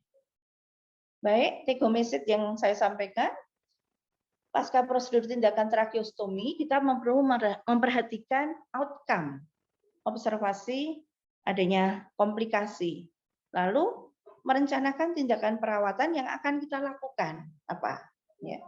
Lalu juga memberikan beberapa terapi medikamentosa yang masih belum diberikan oleh sejawat lain, ya.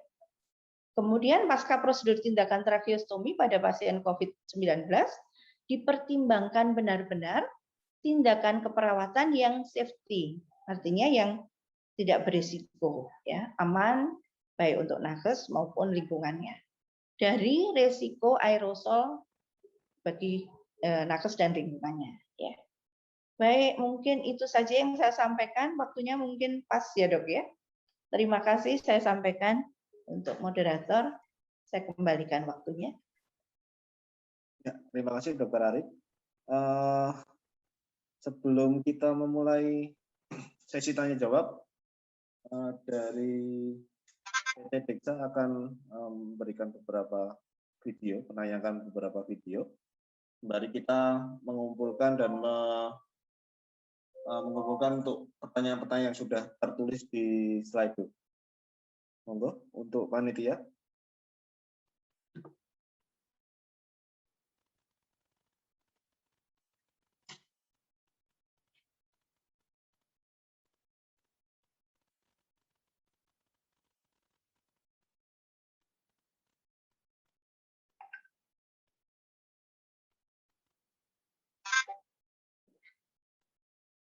Dari panitia untuk pemutaran. Nasalin mengandung 100% air laut murni dan alami dari Laut Britani Prancis yang kaya akan mikronutrien untuk mencegah infeksi saluran pernafasan. Nasalin steril, isotonis, bebas pengawet, dan zat tambahan apapun sehingga tidak mengiritasi dan aman digunakan untuk semua usia. Nasalin dilengkapi dengan sistem microdiffusion spray sehingga menjamin ukuran partikel spray yang kecil dan menjangkau seluruh mukosa hidung tanpa menimbulkan rasa kaget. Nasalin dilengkapi dengan sistem anti-backflow valve yang mencegah aliran balik ke dalam kemasan sehingga isi akan tetap terjaga steril. Nasalin dikemas dalam botol dengan volume terbesar di kelasnya, yaitu 100 ml, yang bisa digunakan dari bayi sampai lansia dengan harga ekonomis. Dosis anjuran nasalin adalah 1-4 kali semprotan per hari tergantung kebutuhan, dan dapat digunakan setiap hari untuk jangka panjang sekalipun. Buka tutup nasalin. Miringkan kepala ke salah satu sisi. Semprot nasalin pada lubang hidung minimal selama 3-5 hitungan. Luruskan kepala. Bersihkan hidung dengan lembut. Lakukan kembali pada sisi lubang hidung yang lain. Semprot nasalin pada lubang hidung minimal selama 3-5 hitungan. Luruskan kepala. Hembuskan hidung untuk membuang sisa larutan dan bersihkan hidung dengan lembut.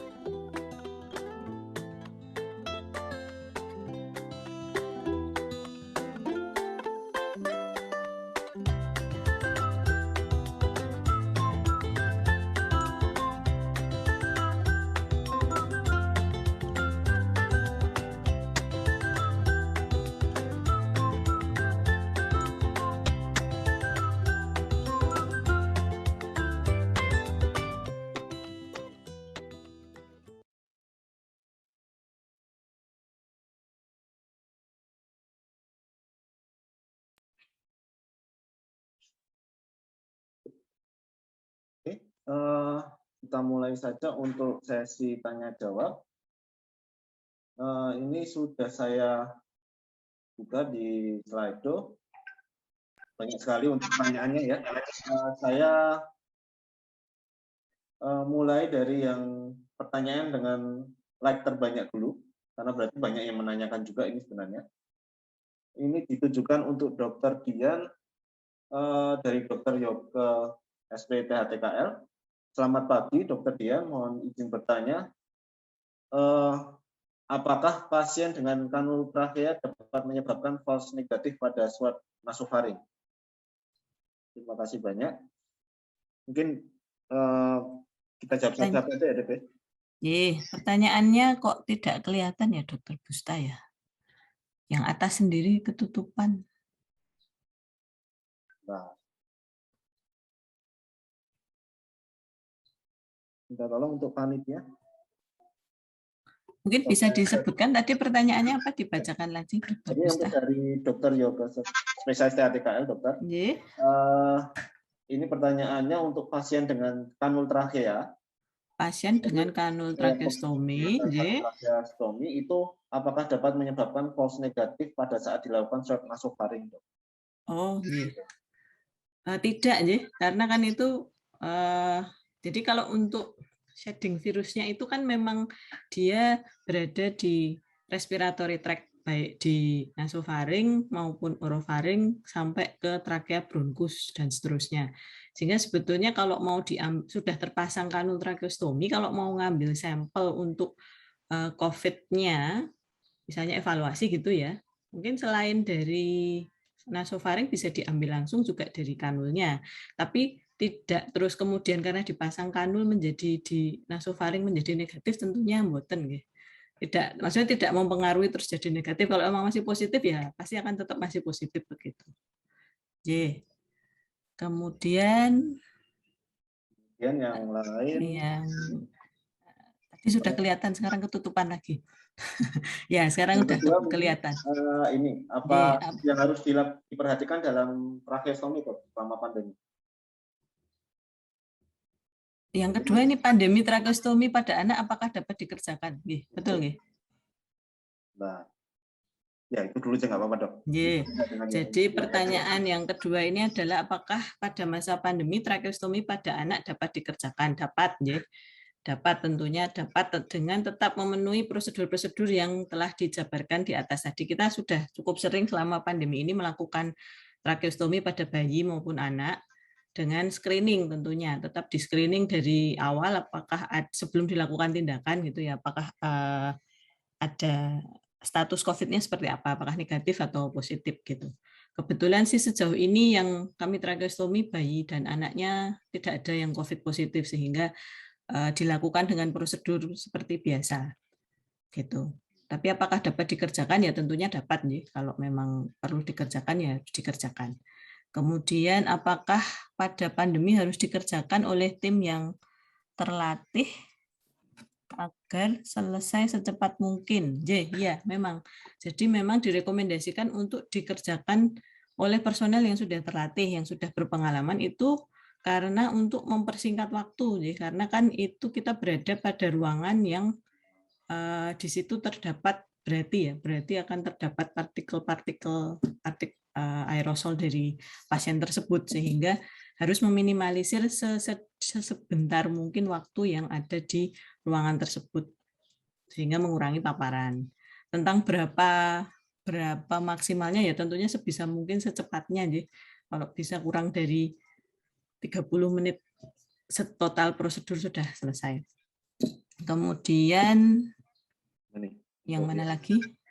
Yang apa yang harus diperhatikan dalam tracheostomi mungkin selama masa pandemi. Selama pandemi tracheostomi pada pasien COVID mungkin. Oh, kalau yang sebetulnya tadi juga sudah dijelaskan pada slide-slide itu. Jadi yang diperhatikan ya nomor 1 tetap screeningnya dulu. Screeningnya harus dikerjakan dulu jika memungkinkan. Jika kondisi pasien memungkinkan untuk dilakukan screening terlebih dahulu, sebaiknya dilakukan. Jadi tes dulu. Kalau pasiennya kondisinya emergensi dan tidak memungkinkan dilakukan screening, ya berarti tata laksananya adalah tata laksana pasien COVID. Seperti itu saja. Kalau untuk pasien COVID, tadi sudah dijelaskan, ya ruangannya harus yang negatif tekanannya, kalau nggak bisa ditutup OK-nya ya, atau tekanan positifnya dimatikan, pasang HEPA filter dan smoke evakuator kalau punya, APD level 3, seperti itu. Kemudian nanti pasca tindakan sterilisasi. Begitu mungkin Dokter Busta. Untuk yang dokter untuk Mila ini bertanya untuk penggunaan elektrokauter, Dok. pada Oh tracheostomi. iya, tadi mungkin ya pas pelaksanaan nih. Ini memang harus dihindari, dokter. Jadi pada tracheostomi dengan pasiennya COVID positif gitu ya, COVID confirm COVID, itu sebaiknya menghentikan perdarahannya dengan elektrokauter. Dilakukan tindakannya dengan cold knife, ya, dengan pisau biasa, dengan diseksi tumpul, dan jika diperlukan kontrol perdarahan sebaiknya dilakukan dengan penjahitan, tidak dilakukan dengan elektrokauter atau bipolar atau sejenisnya yang menimbulkan aerosol. Demikian. Kemudian Istirahat dulu dok, nggak apa-apa dok, saya ganti masih ke yeah. ini Maret Ya. dengan dok. Oke, saya lanjutkan coba ini untuk yang di layar beberapa ini ada pertanyaan untuk Dokter Oke ya. Untuk Dokter Oke, mungkin ini yang dari Dokter Ines ya.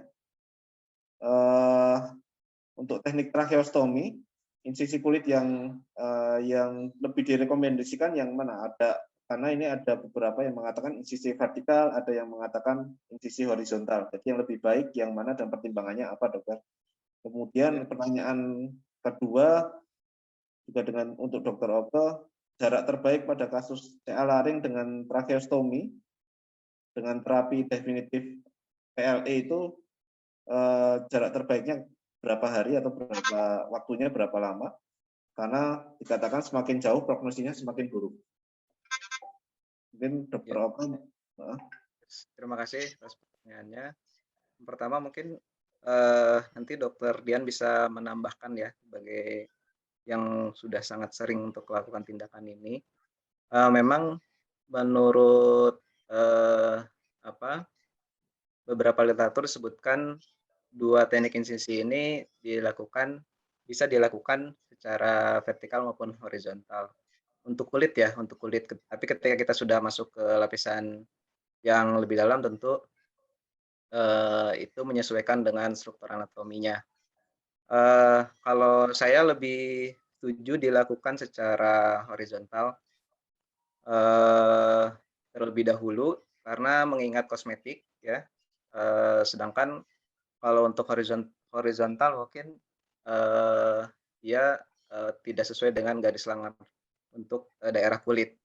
Itu jawaban singkat saya. Terus yang kedua, waktu yang terbaik. Jadi memang disinilah dilemanya bagi kita bersama untuk tracheostomi sebelum tindakan definitif. Tadi disebutkan yang terbaik itu ya pada hari H ya, tapi kan itu hampir tidak mungkin dikerjakan. Dan juga beberapa literatur menyebutkan bahwa tracheostomi emergensi laringektomi total emergensi juga sudah ditinggalkan. Ya, jadi tetap adalah laringektomi elektif, namun persiapan tracheostominya khusus dilakukan pada saat hari H pemberian anestesi begitu. Tadi di beberapa penelitian disebutkan seperti itu. Jarak yang tetap menjadi patokan memang tidak ada yang spesifik, namun sebagian menyebutkan 2 minggu sampai 30 hari itu jarak yang ideal. Tapi kan kita tidak bisa memprediksi seberapa cepat tumor itu bisa menyebar ke daerah, dalam hal ini ke daerah luka tracheostomi ya.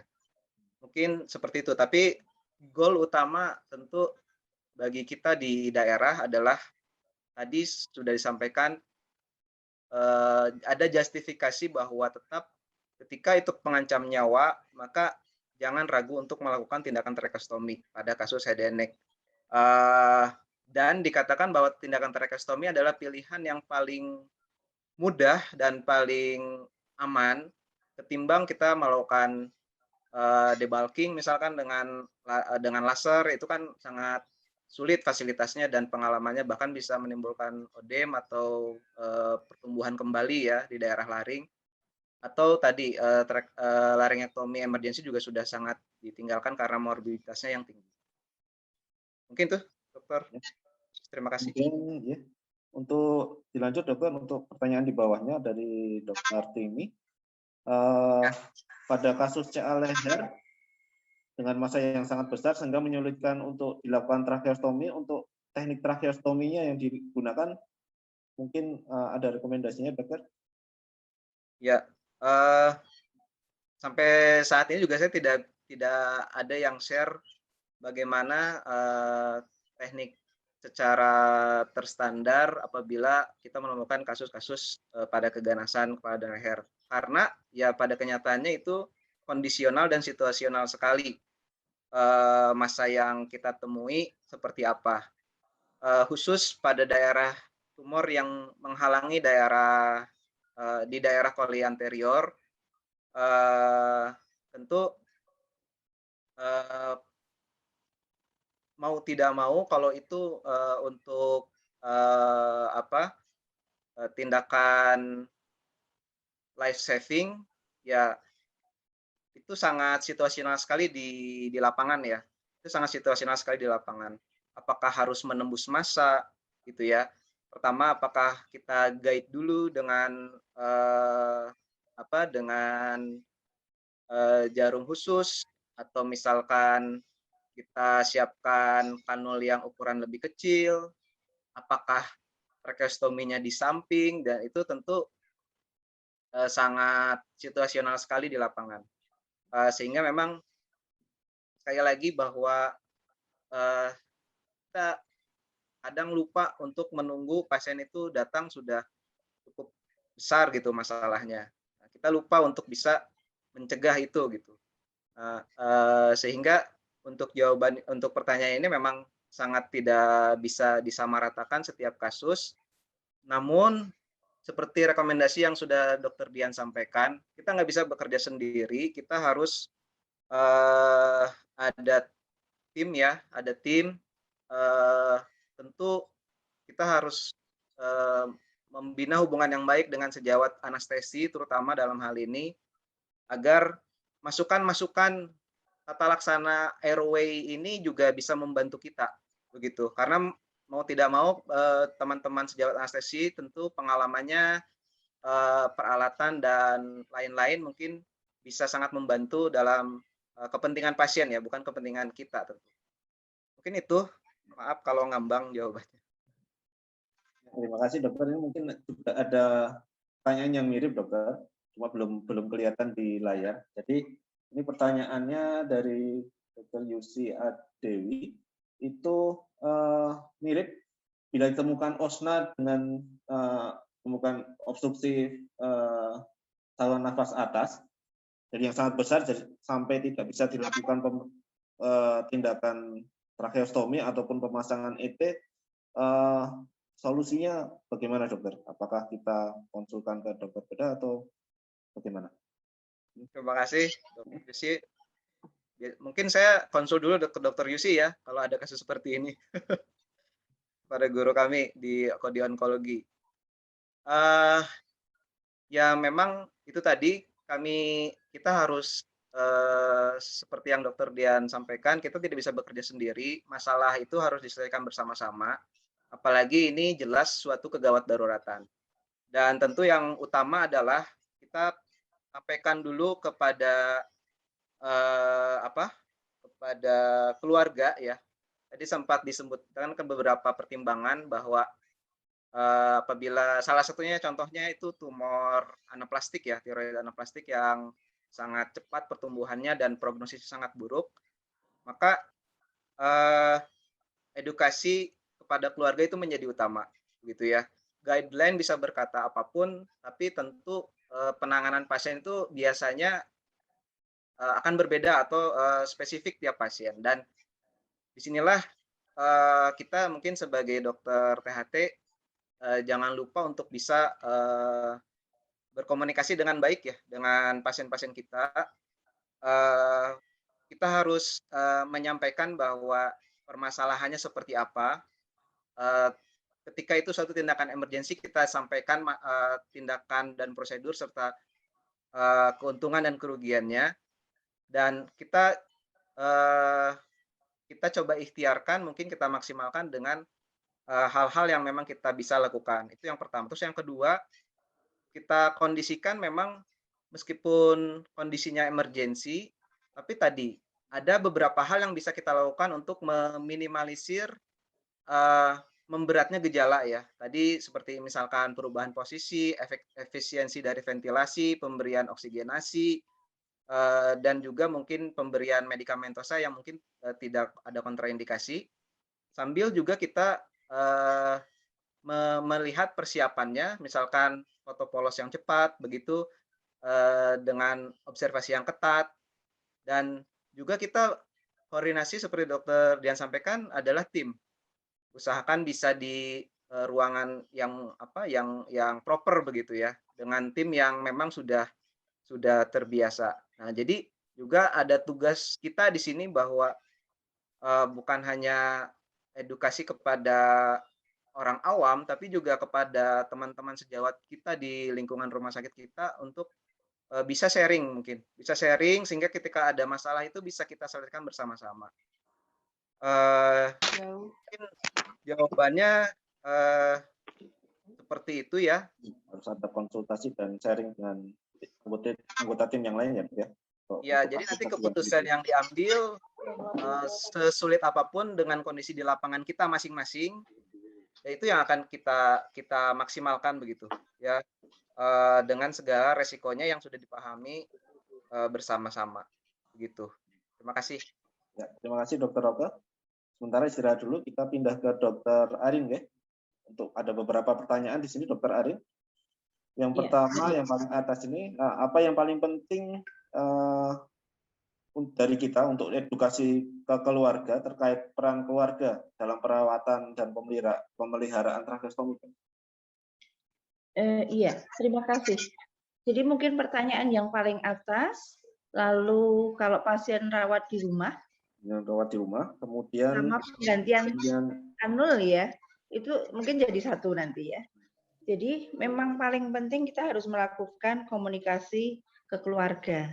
Kita motivasi keluarga, kondisi saya setuju Dokter Roke tadi. Karena kuncinya untuk patient safety adalah komunikasi memang. Jadi kita harus menjelaskan pada waktu pasien mau dikerjakan tracheostomi sudah dijelaskan tentu saja. Kemudian pasca tracheostomi pun sebaiknya kita juga menjelaskan. Lalu selama perawatan di ruang intensif, waktu dia sudah masuk ke bangsal, dan pada waktu mau pemulangan. Kalau pemulangan sudah dikanulasi tentu saja nggak masalah. Tetapi kalau pemulangan pasiennya stabil, tetapi belum bisa dilakukan dekanulasi. Nah itu yang penting kita harus menyampaikan kepada keluarga. Ya, jadi bagaimana persiapan yang harus dilakukan keluarga untuk rawat di rumah. Ya. Jadi kami biasanya melakukan home care. Ya, bisa seminggu 2 kali, bisa seminggu sekali, tergantung kondisi pasiennya. Tetapi keluarga kita motivasi di rumah harus ada tempat tidurnya yang standar, ya, lalu ada oksigen dan kanulnya, kemudian harus ada suction, ya, suction untuk penggantian slem, termasuk beberapa kasa yang kita harus ajari. Kalau ada granulum seperti apa, ya. Kemudian dalam home care itu juga akan dilakukan penggantian kanul. Lalu keluarga yang kita pesankan apa? Jangan sampai terjadi sumbatan nafas. Jadi biasanya saturasi oksigen juga kita suruh rutin, tensi harus rutin, ya kita lakukan itu semua. Dan kita membuka komunikasi kepada keluarga pasien kalau ada satu penyulit, itu sebaiknya dilakukan. Konteks saya ini tadi tentu saja pasien bukan COVID ya, pasien yang non-COVID. Kalau COVID saya kira tidak akan dilepas sama dokter Dian dari rumah sakit ya, pasti akan masih dirawat di sana. Lalu keluarga juga harus di-warning bahwa ini yang terganggu adalah jalan nafas. Kalau sampai terjadi gangguan jalan nafas, ya harus segera konsultasi ke tim home care atau dokter DPJP yang ada yang bisa dihubungi atau rumah sakit yang sudah merawatnya. Artinya tanda-tanda apa saja terjadinya sumbatan nafas? Mungkin saturasi menurun, slemnya kendal sekali, produktif sekali. Nah itu semua harus ada warning dari keluarga untuk disampaikan kepada tim yang menangani. Mungkin 3 pertanyaan terjawab Di situ ya, Dok. Ya.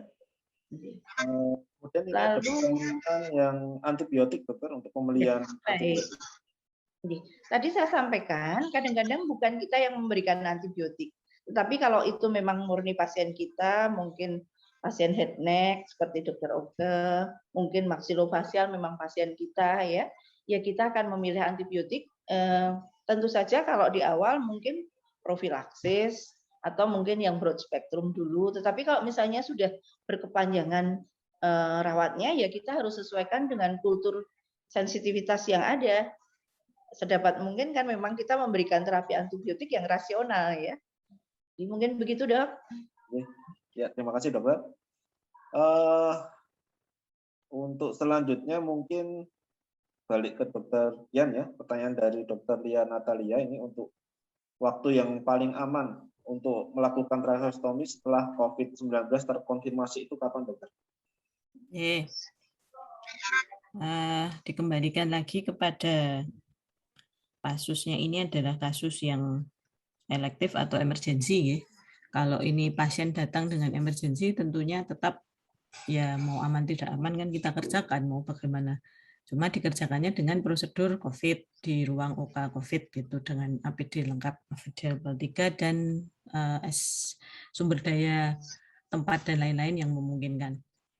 Akan tetapi jika elektif dan masih bisa untuk direncanakan, ya tadi sudah kita sebutkan di beberapa rekomendasi bahwa kalau dari penelitian-penelitian yang sudah dilaksanakan selama pandemi ini berlangsung, itu tidak terlalu menguntungkan atau tidak terlalu beneficial untuk pasien maupun rumah sakit dan sumber dayanya jika dikerjakan di bawah 14 hari.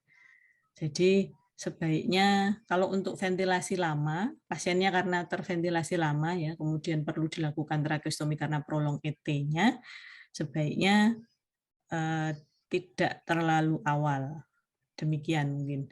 Untuk amannya tentunya kalau memang pasien itu COVID yang ringan, kan kalau tidak salah itu setelah 10 hari kan sudah dianggap tidak infeksius nih. Sementara kalau untuk sedang berat dan berat kan 18-32 hari masih ada shedding virus yang aktif ya, yang masih hidup gitu ya. Sehingga tentunya tetap ada risiko mau sampai kapanpun. Sehingga tadi prosedur COVID-nya yang penting dengan OK yang sesuai dan APD yang sesuai dan pemilihan personel yang sesuai. Demikian, Dr. Busta. Terima kasih. Kemudian untuk pertanyaan ini, penggunaan kanul tracheostomi. Berapa lama untuk penggunaannya? Yang mana ya? Bawahnya, dokter. Nah, sekarang berapa lama penggunaan kanul tracheostomi? Apakah terdapat faktor yang mempengaruhi kanul tracheostomi diganti lebih cepat? Oke. Kanul tracheostomi kalau sesuai dengan dari produsennya ya, itu sebetulnya 30 hari. Jadi kalau memungkinkan untuk diganti setiap 30 hari ya itu lebih baik. Tetapi ya, kita tahu sendiri di negara kita ini sangat bergantung pada apakah di ACC BPJS atau tidak. Nah itu ya tergantung kebijakan di masing-masing daerahnya. Jika memungkinkan tentunya sebaiknya 1 bulan sekali, 30 hari. Kemudian apakah ada kemungkinan diganti lebih cepat? Bisa saja. Karena kan ada juga pasien yang banyak slamnya, discharge-nya kental, kemudian banyak menghasilkan krusta gitu ya, sehingga mudah terjadi plugging. Kalau ada plugging ya diganti gitu. Atau kanulnya rusak misalnya pada saat perawatan, misalnya ada kerusakan gempil misalnya, itu juga harus diganti meskipun belum 30 hari. Tapi jarang sih ya. Oke. Makatan mungkin Dokter Busta. Sebelum saya lanjutkan, saya tanyakan dulu ke panitia untuk waktu kan sudah melebihi jam yang ditentukan, masih bisa dilanjutkan atau untuk pertanyaannya atau bagaimana?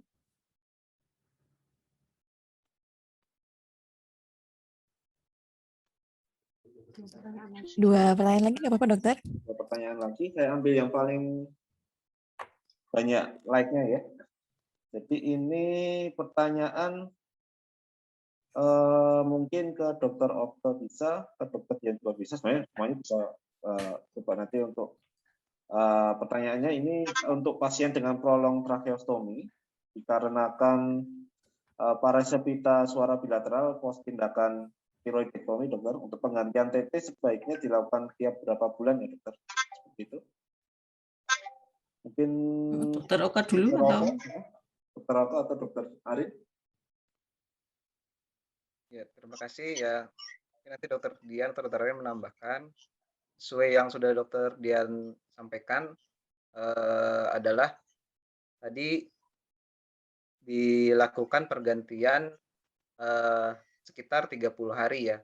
Dan rekomendasi pada saat pandemi juga tindakan itu kita observasi dalam 30 hari sesuai juga dengan kondisi kanul, dan itu tentu tergantung juga kenyataan di lapangan ya. Tapi itu untuk rekomendasinya barangkali mungkin Dokter Dian atau Dokter Arif bisa menambahkan.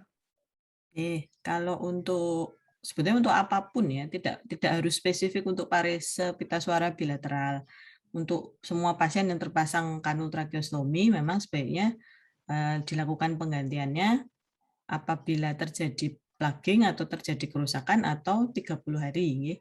Kalau pada penelitian di tempat kami kemarin sempat sampai 30 hari itu kalau dari sisi kolonisasi kumannya masih bisa ditolerir. Tapi mungkin ya sebaiknya kalau bisa 30 hari saja.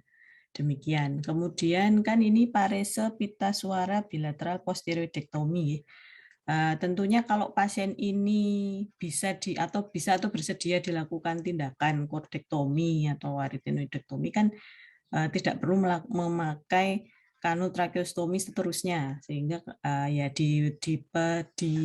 dilihat pasiennya apakah mau pakai kanul terus atau tidak. Kalau memang dia berkenan untuk dilakukan tindakan, tentunya nanti kanulnya bisa dilepas karena bisa bernapas biasa kembali setelah dilakukan kordektomi. Mungkin tambahannya begitu saja, Dr. Busta. Pertanyaan terakhir, mohon maaf untuk pertanyaan yang lain karena keterbatasan waktu belum dapat dijawab ya. Untuk ukuran kanul tracheostomi pada anak-anak itu berapa? Kemudian kapan harus diubah, misalnya berganti umur, misalnya tambah tua, itu apakah kita harus menyesuaikan ukuran kanulnya atau tidak? Seperti itu. Mungkin ke Dokter Arin, mungkin. Sebenarnya Dokter Dian ya. Cuman memang pengalaman saya pada anak-anak memang yang banyak pengalaman. Jadi kalau orang dewasa saya biasanya memakai standar untuk di Indonesia mungkin 7,5, 8 mungkin ya. Tapi 8 sangat jarang. Jadi saya ambil normal 7,5. Kalau 7 kadang-kadang pada waktu penggantiannya yang kita bisa delegasikan ke perawat, mereka kesulitan, lubangnya terlalu kecil. Tapi pada anak-anak memang saya akan memakai yang ukuran di bawahnya. Ada 6 pada sekitar anak-anak umur berapa ya? Di bawah 10 mungkin ya. Tapi kalau pada bayi, saya pernah memakai yang ukuran 4 atau 5 mungkin. Mungkin Dokter Dian ada pengalaman. Kalau saya itu. Lalu kalau tadi mungkin sedikit ya, kalau sudah agak lama pada parese, mungkin bisa saja diganti yang non-cuff tracheofix ya. Tapi kalau tracheofix ukurannya hampir sama antara ukuran 7, 7,5 dan 8. Begitu. Mungkin Dokter Dian monggo ditambahkan. Mungkin sudah disampaikan oleh Dokter Arin tadi ya. Kalau apakah harus berubah atau tidak tergantung indikasi awalnya untuk apa. Kalau indikasi awalnya untuk upper airway obstruction atau untuk membantu mengatasi aspirasinya supaya tidak terlalu berat, atau yang lain, prolong ET misalnya yang kemudian nanti bisa dilepas. Kalau sejauh ini saya pernah punya pasien yang dari 1 tahun sampai 5 tahun masih tertracheostomi itu hanya ganti 1 kali ukuran naik 1. Tapi tidak terlalu besar karena memang dengan ukuran seperti itu dia masih bisa tercapai oksigenasinya dengan baik. Karena memang intinya kan kita hanya mempatensikan RW-nya saja. Kemudian kalau bisa sebetulnya, apalagi jika pasien ini masih fungsi bicaranya masih bisa berkembang, atau diharapkan bisa berkembang, itu sebaiknya tidak terlalu besar kanulnya, karena justru supaya bisa ada udara yang bocor ke atas sehingga dia bisa bicara, ya. Dia bisa bicara sehingga diharapkan ada perkembangan dari bicaranya seperti itu. Sehingga untuk ukuran ya memang harus dilihat perkembangannya bagaimana, sehingga evaluasi berkala itu penting. Demikian mungkin Dr. Busta. Terima kasih Dr. Dian, Dr. Arin untuk jawaban-jawabannya dan juga Dr. Mungkin untuk sesi tanya jawab kita cukupkan sekian. Terima kasih kepada seluruh pembicara dan seluruh peserta yang telah berpartisipasi dalam webinar di siang hari ini. Mohon maaf untuk pertanyaan-pertanyaan yang belum bisa terjawab karena ya sangat antusias untuk pesertanya untuk bertanya pada webinar kali ini. Jadi waktu yang ditentukan untuk sesi tanya jawab tidak bisa untuk menjawab semua pertanyaan-pertanyaan tersebut. Mungkin webinar pada siang hari ini saya cukupkan sekian sebagai moderator. Saya kembalikan ke MC untuk melanjutkan acara. Terima kasih. Assalamualaikum warahmatullahi wabarakatuh.